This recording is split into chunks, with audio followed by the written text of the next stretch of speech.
고요. 자, 오늘도 첫 코너 뉴스픽 문을 엽니다. 더 공감 여성정치연구소의 송문희 박사님 안녕하세요. 네, 안녕하세요. 전혜연 사평론가 안녕하십니까? 네, 안녕하세요. 자, 앞서 지금 말씀드렸던 첫 번째 내용이 내년부터 지금 사용하게 될 일본의 고등학생용 역사교과서 대부분에 일본군 위안부에 대한 서술 축소돼 있다라는 말씀을 드렸고요.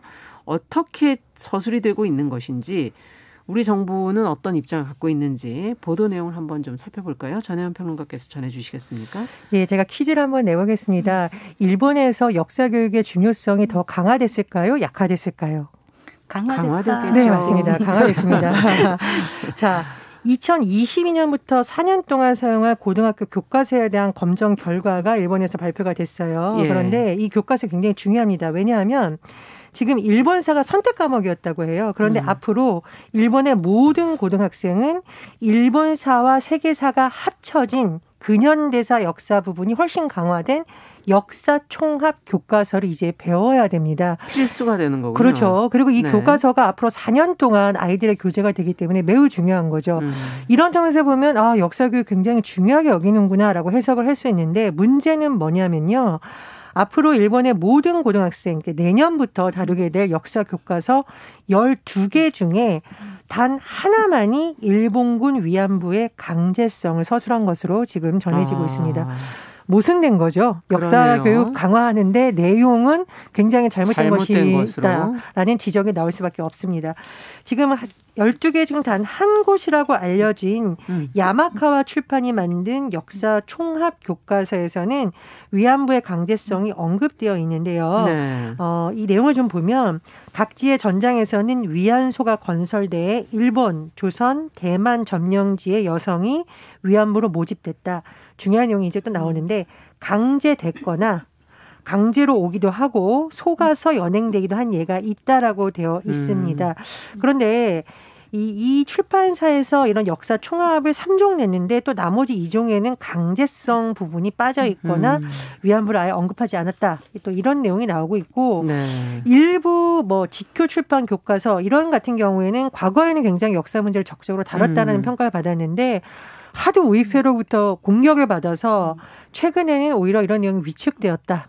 이런 평가도 나오고 있습니다. 네. 자, 그런데 이 역사총합 교과서 같은 경우에는 일본 내의 어떤 흐름과도 배치된다는 지적이 나오고 있는데요. 우리 왜 일본 정부 얘기할 때 고노다마 얘기 많이 하죠. 많이 얘기하죠. 1993년 고노다마의 내용에는 위안소에 대한 군과 정부, 일본 정부 당국의 책임을 일부분 인정했다라는 평가를 받고 있죠.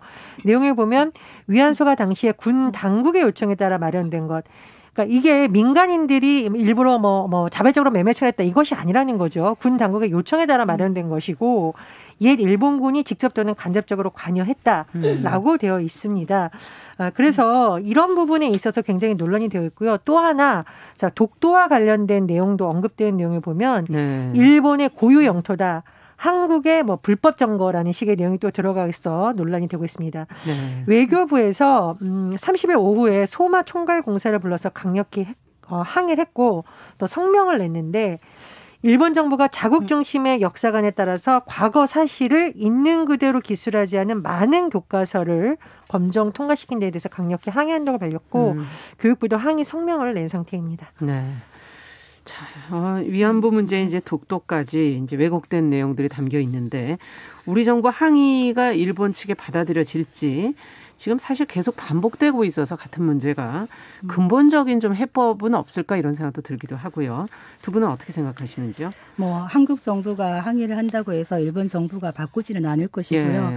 지금 일본의 출판사들이 이런 식으로 할 수밖에 없는 게, 아까 말했듯이 우익의 어떤 공격도 있었지만 정부 자체가 이런 지침에 따르지 않으면 검정 통과를 안 시키다 보니까 이렇게 할 수밖에 없이 지금 흘러가고 있는 것이거든요. 네. 독도 문제만 해도 일본 정부가 학습 지도 요령을 지침을 하달해가지고 독도가 일본 땅이란 걸 다 넣게 만든 거예요. 그렇게 보다 보면 지금 일본뿐만이 아니라 일본, 중국, 그러니까 한국을 둘러싼 나라들이 다 역사 교육을 강화하고 있다. 그렇군요. 근데 이 역사 교육 강화가 어떤 방향이냐면 자국 중심의 세계사들을 다시 쓰고 있다. 그렇기 때문에 한국의 식민지 병합하고 합병한 부분에 대해서 진출이라는 용어를 쓴다든가. 진출. 네. 이런 것들이 이제 다음에 어떤 미래 세대들이 교육을 받고 자란다는 것이죠. 네. 그래서 우리가 일본에 대해서 얘기만 할 것이 아니라 한국 정부도 대책을 세워야 될 시기가 왔다. 이를테면은 이용수 할머니가 이런 말을 했어요. 정의원 활동 그동안 많이 했는데 분노만 하고 규탄만 할 것이 아니라 일본 청소년들에게 역사의식을 제대로 좀 가르쳐주고 심어주자. 네. 이런 새로운 방향을 얘기를 했는데 이런 것도 필요하다. 사실은 정의원에 맡겨놨습니다만 제대로 지금 성과가 별로 없다. 이런 판단을 할 수 있다면 정부가 나서야 되는데 독도 문제만 하더라도요. 이렇게 살펴보시면 독도에 대한 연구가 참 많습니다. 그렇죠. 일본 학자들은요. 예. 그런데 막상 한국의 독도 연구가 많지가 않아요. 그럼 우리가 독도는 우리 땅 주장을 하고 있는데 주장의 근거를 딱 살펴보면 독도는 우리 땅 노래밖에 별로 없어요. 그렇다면 정부가 위안부 문제도 마찬가지고 연구를 하고 홍보를 하고 지원이 있어야 이거를 되겠군요. 국제사회에 또 공유를 해야 됩니다. 그러려면은 시간이 걸리겠지만 정부가 꾸준히 지원을 할 수밖에 없는 이런 부분이고요. 하나의 대안으로 얘기하자면 한일 간의 역사책 아니면 한중일 간의 역사책을 공동으로 한번 만들어보자. 하는 제안. 네. 2005년도에 실제로 한일 교사들이 역사 왜곡 교과서에 공동 대응하고 싶어서 역사책을 만들어봤어요. 그랬더니 두 나라 간의 어떤 역사 인식의 차이가 좁혀지더라. 그런데 이게 지금 멈춰있는 상태거든요. 이런 부분 다시 한번 제기가 되면 좋겠다 싶습니다. 네. 자, 어떻게 보십니까? 일단은 정의원 말씀해 주신 부분에서 조금 이견을 붙이자면 정의원은 위안부 할머니들이 당했던 피해의 실체를 밝히고 그런 차원이기 때문에 일본 정부에서 이런 교육을 실시하는 것까지 정의원이 할 수 있었던 부분에 조금 한계가 있었다. 이런 말씀 조금 더 보충 설명을 드리고요. 두 번째로 지금 아시아 평화와 역사교육 연대라든가 아시아 평화와 역사 연구 교과서가 어제도 기자회견을 열었습니다. 그래서 사실 우리 나라를 중심으로 학자들이 활동을 안 하고 있는 것은 아니죠. 기자회견도 열고 또 어떤 문제점이 있는지 구체적으로 조사해서 밝히기도 하고 이런 것입니다. 그런데 지금 문제는 이 지금 검정 교과서에 말 그대로 검정을 통과해야 되잖아요. 박사님 말씀해 주신 대로 이번 같은 경우에도 검정을 통과하려면 일본 문부 과학성을 거쳐야 됩니다. 그렇죠. 정부에 입김해서 자유로울 수가 없는데 굉장히 우려되는 부분은 아베 신조 내각이 굉장히 이 문제에 대해서 노골적이었잖아요. 네. 그래서 스가 요시히데 정부로 바뀌면서 한일 관계가 어떻게 될 것인가에 또 조명을 받았는데 이번 교과서 논란을 계기로 또 비슷한 정도가 아니라 30년 전으로 후퇴하고 있다라는 논란까지 제기되고 있습니다. 박사님이 아까 진출이라는 표현을 쓰셨는데 정확하게 말하면 침략이죠. 이 그렇죠. 진출이라는 논란이 이미 30년 전부터 학계에서 논란이 된 부분입니다. 그래서 일본에서 미래지향적인 한일 관계를 얘기를 하려면 일단 풀리지 않은 이 역사 문제에 대해서부터 깊은 성찰이 필요하다 이렇게 생각을 하고요. 그런 부분에 있어서 정부 차원의 노력이 없다면 일단 양심 있는 학자들끼리의 연대를 통해서 좀 힘을 모으는 방안, 그런 부분부터 좀 시작을 하면 어떨까 그런 생각이 듭니다. 그래서 우리가 민족이라는 얘기를 했을 때요. 상상의 공동체라고 합니다. 뭐 한국, 일본, 중국 나뉘어 있지만은 그런데 지금 실제로 온라인상에서 보면요. 일본, 중국, 한국 할 것 없이 네티즌들이 어떻게 보면 민족주의에 기반해서 많은 이야기들을 하고 있어요. 최근에 조선 구마사 논쟁 이런 걸 보면은 그렇죠. 중국 같은 경우에는 김치, 한복 그리고 이제 삼계탕까지 다 중국 거다. 이게 삼계탕이 중국 거인 게 중요한 게 아니라 이런 것들을 얘기하면서 문화의 헤게모니를 갖는 것이거든요. 그렇기 때문에 이거는 보이지는 않지만 문화적인 이런 것들이 이렇게 축적이 되다 보면은 알게 모르게 이런 교육이 체화된다. 그래서 이거는 그냥 간과할 수 없는 부분이다. 이런 생각이 들어서요. 기본적으로는 힘을 길러야 됩니다. 한국이 힘을 길러야 되고 한국이 역사 문제 특히 일본의 위안부 문제라든가 이런 역사 문제 왜곡에 대해서 제대로 나서지 못하고 있는 많은 부분들이 또 미국이 있기 때문이거든요.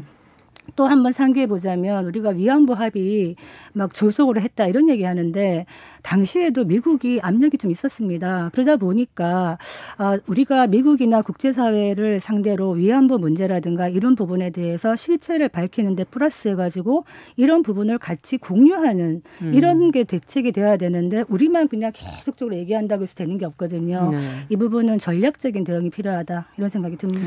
저는 그리고 딱 한 가지만 더 말씀드리고 싶은데 이 위안부 문제를 우리가 한일 간의 문제이기도 하지만 전시 상황에서의 성범죄라는 보편적 인권 문제를 우리가 많이 국제사회에 얘기를 해야 된다는 주장을 계속하고 있잖아요. 그렇죠. 그런 노력이 굉장히 더 많이 필요하다고 보고 방크를 비롯한 민간단체라든가 심지어는 우리 청소년들까지도 이런 행동을 하려고 좀 많이 나서고 있습니다. 그렇습니다. 그래서 그런 부분에서 좀 많이 힘을 모아서 정말 모든 역사 문제가 중요합니다만 위안부 할머니들 지금 생존해 주신 분들이 이제 연세가 드시면서 세상을 떠나고 계시잖아요. 네. 그분들 다 떠나신 다음에 이 문제 해결할 수 있을까 싶습니다. 그래서 조금 더 우리가 속도를 내고 관심을 기울여야겠다 그런 생각이 듭니다. 네. 양국의 역사 교육의 강화를 보면서 그 근현대 시대, 식민주의 그 시대로 다시 또 돌아가는 거 회귀하는 건 아닌가 하는 그런 생각도 드네요. 여러 가지로 걱정스럽습니다. 앞으로도 계속 좀 관심 가지고 저희가 좀 지켜보도록 하고요. 자, 두 번째 뉴스는 최근 범여권 의원들이 민주유공자를 예우하는 법안을 발의를 했어요.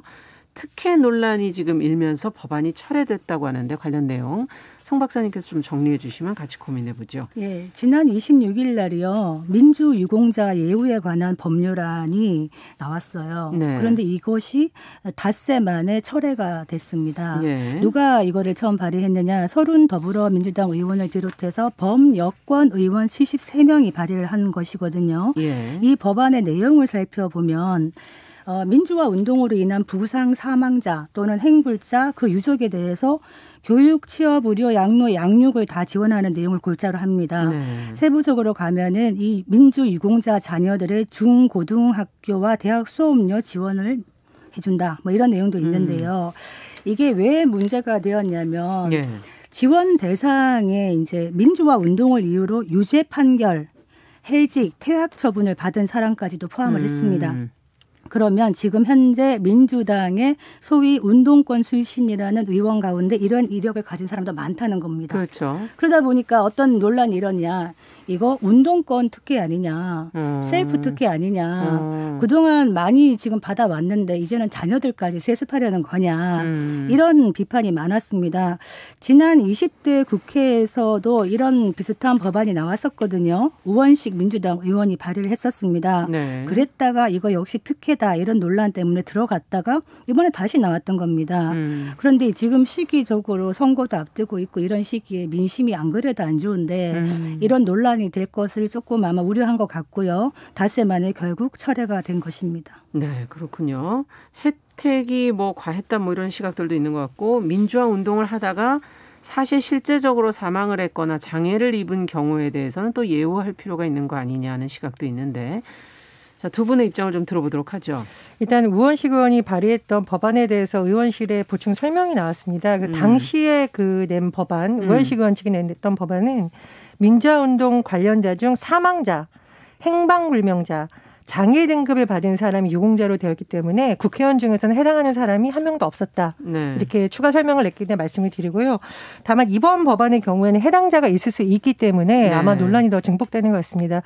전 두 가지를 말씀드리고 싶은데 첫 번째로 민주화 운동 세대를 모두를 싸잡아서 운동권이고 기득권이다. 이런 프레임으로 하는 거 조금 위험하다라고 봐요. 민주화 운동 이제 이 법안의 경우에는 이 민주화 운동의 개념을 일단 유신반대 투쟁과 6월 항쟁으로 규정을 하고 있는데 그렇죠. 6월 항쟁이라는 것이 과연 일부 소위 진영의 사람들이 참여했던 것인가 아니거든요. 6월 항쟁의 네. 그 역사 과정 관련 취재에 제가 참여를 해보면 넥타이 부대. 네. 그러니까 지금 보수 진영에 있지만 그냥 평범한 회사원이었던 사람들, 식당 아줌마, 청년들, 노동자들 많은 사람들이 참가를 했기 때문에 우리가 이 법안에 대해서 좀 화가 난다고 해서 뭐 운동권이 뭐 이 나라를 어떻게 했고 이렇게 일부 진영에서 좀 정치적으로 해석을 하는 건 굉장히 주의를 해야 된다. 그리고 사실 지금 우리가 누리고 있는 많은 민주주의의 혜택이라는 것이 6월 항쟁을 통한 헌법 개정을 그렇죠. 통해서 된 부분도 네. 있습니다. 그래서 법안의 취지 자체를 정치적으로 너무 특정 진영의 혜택이라고 볼 문제는 아니라고 보고요. 그런 부분에 있어서 많은 어떤 피해를 봤던 사람들이 있다면 발굴하라는 노력은 계속 해야겠죠. 근데 저는 이제 이게 시기상으로 국민들이 지금 정치권 전체에 굉장히 화가 나 있는 시점이기 때문에 의원들이 혜택 대상이라면 더 주의했어야 된다고 봅니다. 결정적으로 지금 부동산 문제를 둘러싸고 여권에서 전월세법 관련해서 상한선 두는 것, 올리는 것을 계속 주장을 했었는데 알고 보니까 그런 것을 주장했던 여권의 일부 의원들 또 서민과 중산층을 위하겠다는 야권의 일부 지도자들이 법 개정하기 전에 얼른 전세값이 많이 올랐다라는 이 논란이 증폭돼서 겹치면서 저는 더 국민들이 화가 나 있다고 보거든요. 그래서 법안의 취지는 저는 이해를 합니다마는 가뜩이나 지금 서민들이 정치권에 화가 나 있고 코로나19라는 특수 상황에서 우리 너무 어려운데 너무 이런 상황이기 때문에 좀 더 심도 깊은 논의를 한 다음에 그다음에 좀 법안을 발의했더라면 더 많은 동의를 얻지 않았을까 그런 아쉬움이 듭니다. 저는 이 법안 발의의 시기를 떠나서 이 법안 자체가 매우 부적절하다 이런 생각을 합니다. 어떤 점에서? 지난해 우원식 의원이 발의한 내용 중에는 그러니까 민주화 운동하면서 사망했거나 장애 입었거나 이런 분들의 유족에 대해서 우리가 지원을 하는 거는 맞다고 생각해요. 그런데 민주화 유공자라고 해가지고 이제 6월 항쟁 이런 것들이 들어갔는데요. 사실 제가 87년도 1학년 학번입니다만 87 민주화 항쟁 시기를 생각해 보면 이게 어떤 특권층의 전유물이 될 수 없습니다. 지금 한국의 민주주의가 이만큼 발전한 것은 오로지 국민의 몫이죠. 아까 말했듯이 많은 국민들이 같이 만든 민주주의인데 물론 그 선두에 섰던 그 민주화 운동 세력이 있습니다. 그런데 이분들이요 지금까지 많이 받았습니다. 정치적, 경제적, 사회적으로 많은 것을 받았고 누려오고 있습니다. 그런데 거기에 더해서 만약에 민주유공자 여부에 관한 법률안에 만약에요. 지금 내용들을 보면은 유공자 자녀 학비 면제, 본인과 가족의 국가기관 등 채용시험 가산점 부여, 공공민영주택 우선 공급권 이런 거는 너무 과한 것이죠. 그래서 이러려고 민주화 운동했냐 이런 말이 나올 수밖에 없습니다. 지금도 많이 받아왔는데 더 이상 무엇을 받겠다는 거냐. 사실 이 한국의 민주주의라는 게 민주화뿐만이 아니라 산업화에 영향도 있는 것이거든요. 저는 산업화를 일군 국민들이 또 산업화의 영웅이라고 생각을 합니다. 그런데 이게 독립운동 하신 분들이 독립 후손들 유공자가 있잖아요. 이분들 중에 많이 등록 안 하신 분들이 많아요. 왜 안 했냐. 그 많은 지원이 나올 수 있는데 이런 말 하는 겁니다. 나라를 구하는데 내가 내 한 목숨 마치고 내가 한 것이 무슨 상 받을 일이냐 해서 실제로 등록 안 하신 분들도 많단 말이에요. 그렇다면 민주화 운동을 했다고 해서 민주유공자가 돼서 이런 많은 혜택들을 가져가는 것이 과연 반칙과 특권 없는 세상이라고 할 수 있는가라고 생각했을 때 저는 이거 586 세대라고 우리가 얘기를 하고 있는데요. 586 세대의 이런 욕심이 좀 과하다 이런 생각이 듭니다. 근데 저는 박사님 말씀에 동의할 수 없는 게 586 세대라는 것이 어마무시하게 많은 사람들이잖아요. 그중에 일부만 사실 혜택을 받은 건데 그중에 일부가 눈에 띈다고 해서 모두 이것을 다 혜택을 받았느냐. 그렇게 일반하기는 어렵다는 거죠. 우리 눈에는 국회에 진출했거나 또는 정치권에 입문을 했기 때문에 좋은 자리에 간 사람들이 잘 보이기 때문에 대다수가 혜택을 받았다라고 생각을 하지만 어쩌면 우리가 모르는 많은 사람들이 민주화운동 과정에서 희생이 되었는데 발굴이 안 될 수도 있었다는 거죠. 오히려 그분들은 조용히 있었지만은 정말 혜택이 절실한 경우도 있다는 거죠. 제가 실제 사례 한번 들어볼까요?